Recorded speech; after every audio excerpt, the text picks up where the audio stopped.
So I'm here this morning at SVG's Summit. It's the day before IBC starts, and I'm talking to Paul Calleja from GlobalM. Good morning, Paul. Hi Joe, how are you doing? Good, thank you. Paul, what trends are you seeing when it comes to contribution and distribution for live sports? I think what we're seeing is a lot more IP services being used, because traditionally you'd have a world feed, for example, and you have rights holders connect to that world feed. Where we're seeing a lot more board replacement technology, a lot more ISO cams, more tailored feeds for broadcasters, which means that you need a bigger distribution platform that's more granular.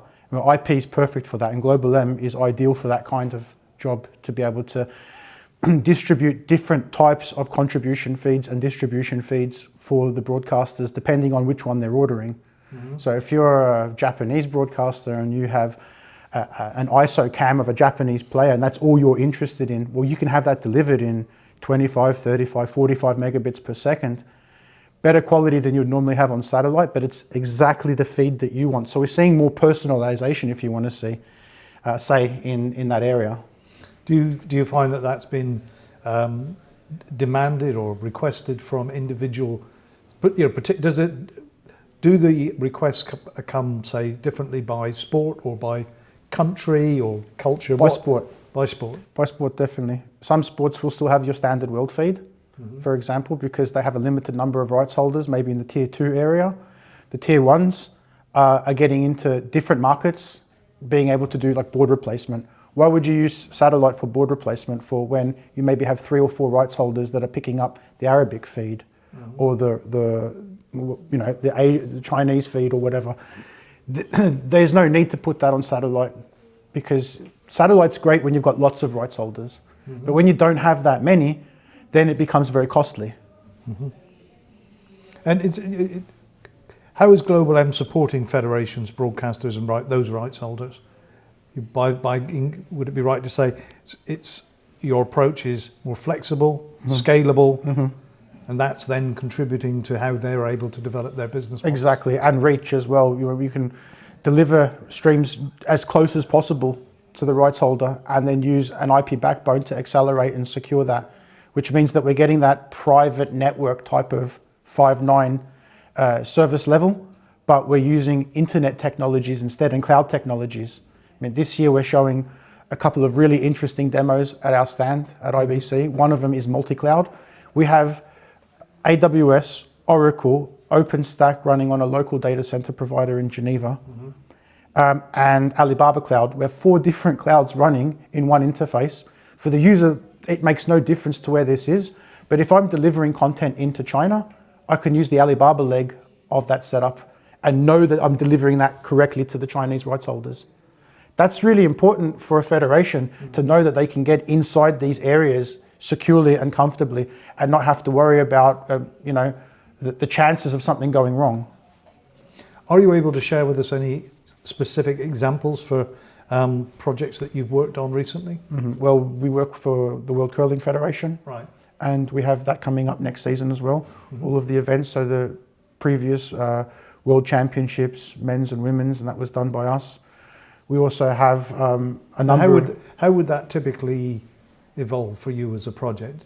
Can you just give us a sense of what that means when you say you're working with the, mm-hmm. Like the World Hurling Championship? What does that mean? Well, at a practical level, they have a dispatch on site. Mm-hmm. They have internet connectivity that they've ordered. It's a combination of different connectivities. It could be with SIM bonding, which we support in our network with the Gero. Then they would have the video encoders using our platform. They're generating the synopsises for their rights holders, mm-hmm. and distributing them, and the orchestration of that is then setting up based on that scheduled information for World Curling, and then distributing the content depending on which lane has been ordered by which broadcaster. Okay. And a final question, Paul. Can you tell us GlobalM? Mm-hmm. Tell us a little bit about the company. For if you're not aware of it, you've heard of it. Mm-hmm. Tell us about it. What? Well, we're based in Geneva, in Switzerland. We're coming out of the contribution and distribution market. for our technologies. Most of us in the company have worked for the incumbent Geneva-based, I'm not going to mention them, okay? And so we spun out of that and developed GlobalM as a solution that we saw 7 years ago, nearly probably 8 years ago now, developing where the trends were heading in this direction of SRT, RIST, open source ARQ protocols, but how do you distribute them and scale them like satellite? And satellite was one of those real interesting technologies that's so mature that it's our go-to in this industry. But we wanted to create that kind of experience, but using IP. Now, these protocols don't scale that well. The more you load them, the less likely they're going to work properly, or So what we did is we developed a technology that allows it to scale and to continue to scale, and we've patented that technology. And on top of that, we've got all kinds of interesting things we can do. We can do tailored versioning per output. So if we've got one rights holder that wants 1080p 5994 in Japan, but we've got another rights holder taking exactly the same content that wants 50i or an I to P conversion, we can tailor each output individually to each customer as well. We can do remuxing, PID remapping, forwarding, a whole bunch of different types of processing we can do on the output of each individual output, the way we've designed this. Mm-hmm. So as we are taking on a lot more federations and sports right now, and what is interesting for them is the problems that they've already experienced with trying to do it without this technology. We're trying to scale it and it's not scaling, or not every video encoder and decoder work well together, so we can use the edge transcode remux options.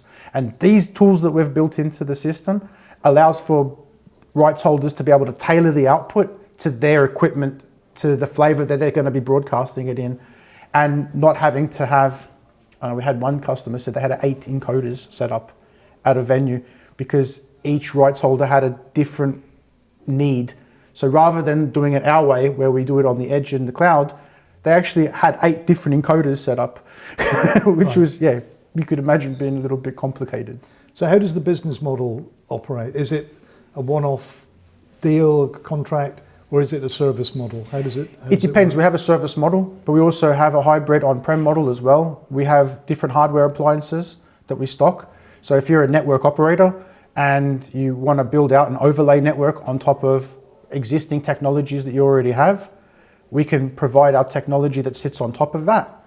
Or you might be a federation who just wants it for a couple of weeks for an event.